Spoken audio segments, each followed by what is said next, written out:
Happy Monday, everybody. My name is Brandon Rosa, and welcome to episode 66 of the Xbox in 10 podcast, your weekly source of Xbox gaming news covered in around 10 minutes. Every Monday, this podcast covers new game releases, previous week's gaming news, and we all learn an Xbox-related fun fact together. This show is on YouTube and podcast services around the world, so please subscribe on your favorite and leave a review. Xboxin10.com, no numbers, is your quick source for links to all of our podcast destinations and social media profiles, which you can follow at Xboxin10. To start, let's talk game releases.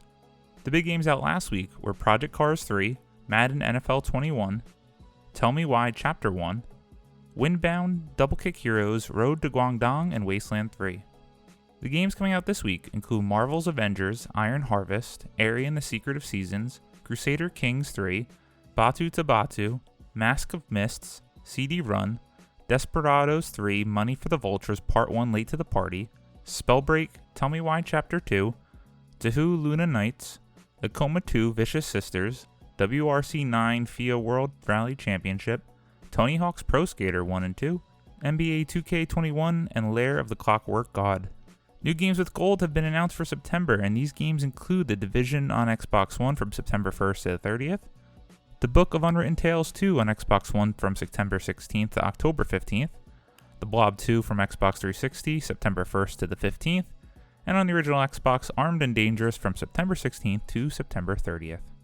Now onto last week's biggest news stories, and we have a whopping 13 to cover. Prepare for a longer show. Number 1, Bungie veteran Joseph Staten joins 343 to help ship Halo Infinite. Sharif Saeed at VG247 writes, Halo Infinite's developer has listed the help of one of the series' original creators. Microsoft has announced following reports that Joseph Staten has joined Halo Infinite developer 343 Industries. Staten is already a Microsoft employee, having spent recent years working on various internal and external projects. But he is also one of the original creators of Halo at Bungie. He contributed to the development of the original Halo games in a number of ways, including writing and world building.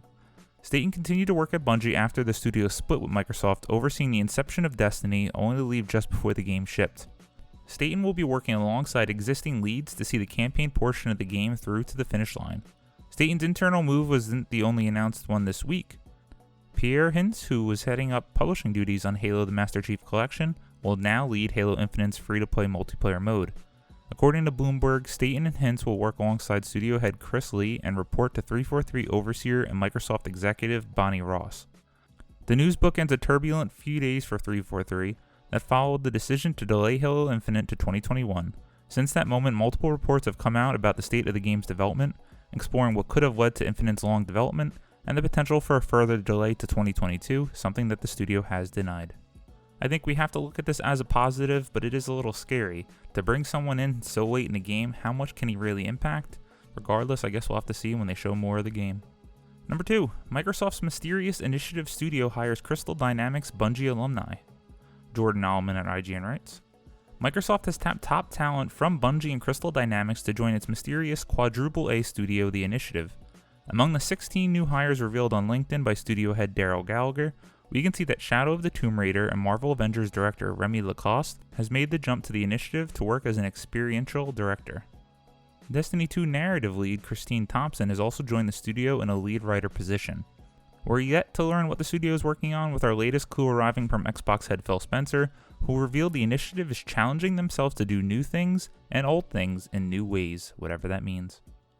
They continue to beef up the studio with top talent from across the industry, and I cannot wait till we can finally see what they've been working on.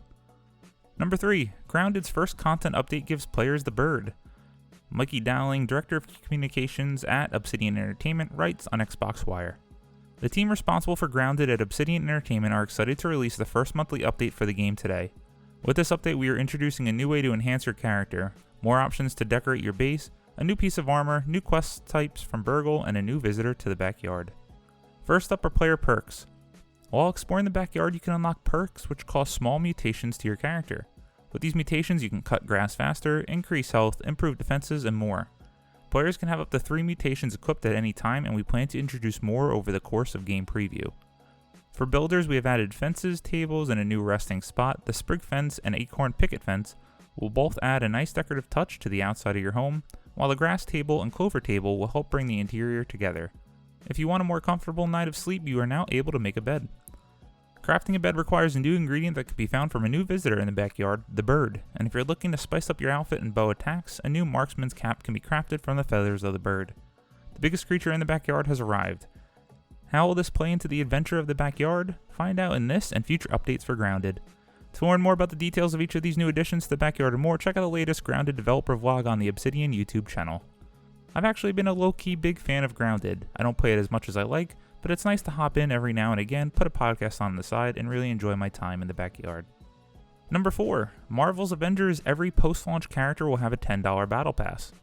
Adam Bankhurst at IGN writes, Square Enix and Crystal Dynamics have revealed more details on Marvel's Avengers gear, cosmetics, vendors, marketplace, and the premium hero challenge cards, which will cost $10 for each free post-launch character. A blog on Square Enix's website began by reiterating that all future updates, including new characters, story content, missions, and regions, will be available for free to all players. Furthermore, while there will be new cosmetic content that will be purchasable with real money, it will be aesthetic only and will not impact gameplay in any way. I truly hope for those that are excited about this game this week enjoy it. However, when I played the beta, I just could not get into the gameplay. I was intrigued by the story, but the gameplay just didn't do it for me. Maybe down the line when they update this game, smooth out all the kinks, I'll come back in a few months and join in. Number 5. Star-studded cast announced for Xbox console launch exclusive 12 minutes. Will Tettle, editor-in-chief at Xbox Wire, writes, A perennial powerhouse when it comes to releasing unique, innovative, and remarkable games and stories, Annapurna Interactive never fails to impress when they make an announcement. As part of Gamescom Opening Night Live, Annapurna Interactive revealed the star-studded cast of the upcoming interactive thriller 12 Minutes, an Xbox console launch exclusive. While nameless throughout the experience, the ensemble comprising 12 Minutes features Golden Globe nominee James McAvoy as the man, Daisy Ridley as the woman, and 4-time Academy Award nominee William Dafoe as the intruder. Working with this incredibly talented cast to bring 12 Minutes to life has been amazing, said Luis Antonio, director and creator of 12 Minutes.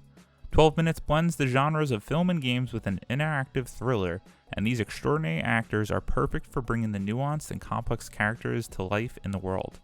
Fans can also get a look behind the scenes of 12 Minutes and hear from the cast and game director via their interviews with Entertainment Weekly. I cannot wait to play this game. Please do go check out the trailer if you haven't yet. It's launching soon on PC, Xbox Series X, and Xbox One, and I cannot wait to play it. Number 6. Dragon Age 4 first look trailer revealed at Gamescom. Joe Screbbles at IGN writes, Dragon Age 4 has gotten a first look trailer at Gamescom. During Opening Night Live at Gamescom 2020, executive producer Mark Dara and other developers at the studio discussed the series and showed new concept art from the game, new in-development footage, and discussed the game's goals, and showed off the return of love-hate character Solas. The footage showed a variety of new locations, including what may be an underwater realm, and we glimpsed new characters Bellaria and Darvin and their voice actors Ji Young Han and Ike Amadi. As for a plot, we didn't learn much, but BioWare wants to create a story about what happens when you don't have power, and when the people in charge don't address the issues in the world.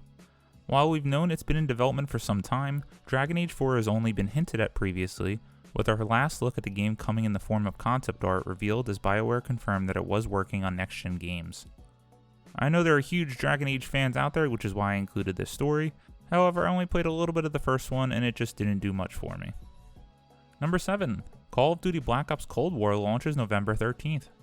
James Matone, the lead writer for Activision Editorial, writes on Xbox Wire, Call of Duty Black Ops Cold War, the direct sequel to the original legendary Call of Duty Black Ops, launches worldwide on Friday, November 13th for Xbox One, and is also scheduled for release on the Xbox Series X in late 2020. Following the events of Black Ops, players will find themselves in 1981 when the Cold War is heating up. Tensions are at an all-time high, conspiracies are rampant, and a terrorist plot looms large. Familiar faces Alex Mason, Frank Woods, and Jason Hudson return with new allies to stop an impending global disaster. In this blockbuster single-player campaign, players will be armed with cutting-edge 80s weaponry and work to unravel an explosive and mind-bending conspiracy. Black Ops Cold War will be a cross-generation, cross-platform, and cross-progression experience. Currently owned in Xbox One, your profile, progression, stats, and all your items from the game's current generation experience will carry over to your Xbox Series X when you choose to upgrade. Black Ops Cold War will continue and extend Call of Duty Warzone, the blockbuster free-to-play, free-for-everyone Battle Royale experience. Black Ops Cold War features a new progression journey that is shared with Warzone, adding inventory items that can be used in both titles. Plus, Warzone players will still have access to Modern Warfare content like operators and weapon blueprints. More information on Black Ops Cold War and Warzone will be announced at a later date. I really enjoy the campaign in Modern Warfare, and I can't wait to try this game on my birthday, November 13th. Let's hope the Series X is out before then so I can enjoy it on my shiny new console. Number 8. The Lord of the Rings Gollum is a Prince of Persia-like stealth game with a branching narrative. Joe Scarbles at IGN writes, The Lord of the Rings Gollum will mix Prince of Persia-like stealth action, feature a branching narrative, and expand on the hints given by J.R.R. Tolkien about the store formerly known as Smeagol to create a brand new Lord of the Rings story that aims to fit alongside the books.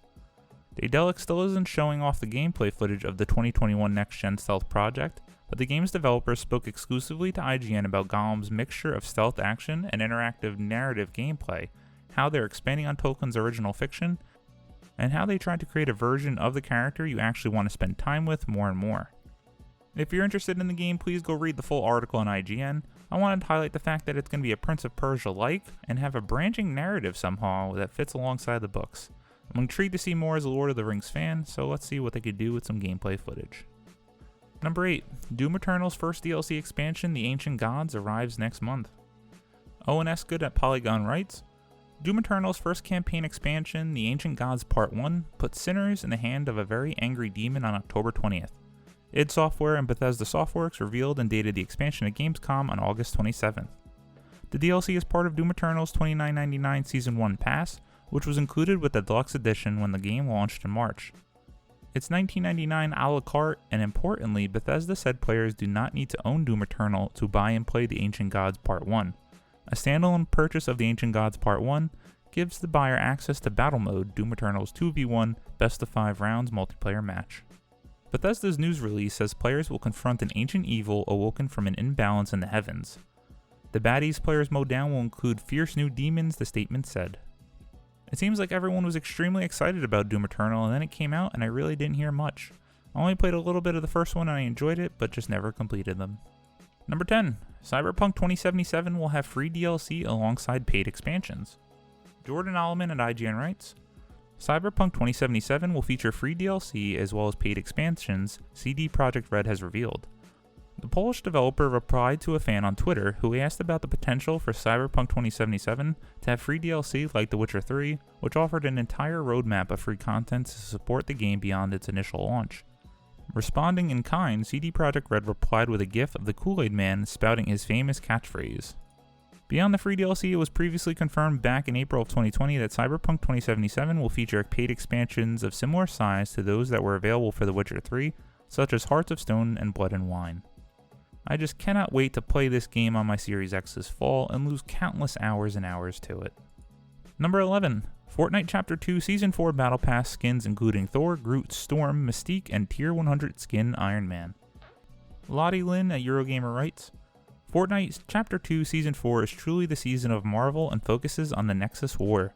With the impending threat of Galactus, Cosmic Entity, and the Devourer of Worlds, Season 4's Battle Pass offers a variety of heroes and villains from across the Marvel Universe. These skins include Thor, Groot, Storm, Mystique, and the Tier 100 skin Iron Man. You'll also be able to unlock new emotes, weapon wraps, and gliders.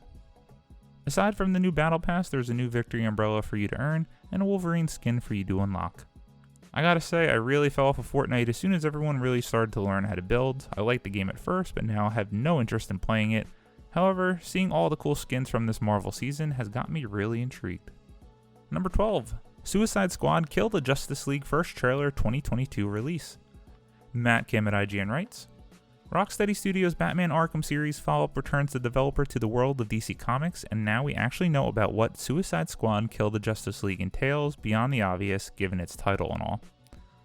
Shown during the game's DC fandom panel, the first trailer revealed that Suicide Squad Kill the Justice League's playable characters, which include Harley Quinn, Captain Boomerang, Deadshot, and King Shark, and a 2022 release window. As the name implies and as revealed in the trailer, Superman has become evil or something, and the Suicide Squad is tasked with killing the Justice League. The plot of Suicide Squad Kill the Justice League follows closely to the plot of the Suicide Squad comic books. The DC Universe's notorious villains are contracted by the government to form Task Force X and carry out clandestine missions in exchange for a full pardon. In this case, the villains get an extra benefit of killing the Justice League, who probably is the reason. Plus, as suggested, Brainiac is involved as a reason for why the Justice League is suddenly baddies. Rocksteady appeared during the stream to share more additional details, including the gameplay, which will include Rocksteady's superhero-supervillain empowerment from the Arkham games, plus gunplay as these villains are more well-armed. Set in the open-world Metropolis, each character has their own unique moveset with enhanced traversal abilities to freely explore the dynamic open world of Metropolis, along with a variety of weapons to customize and skills to master. Suicide Squad will also be a 1-to-4 player experience. Rocksteady said it will be completely playable in single player with bots filling in the role of the 3 other characters, or load in with 3 friends as a full 4-player squad.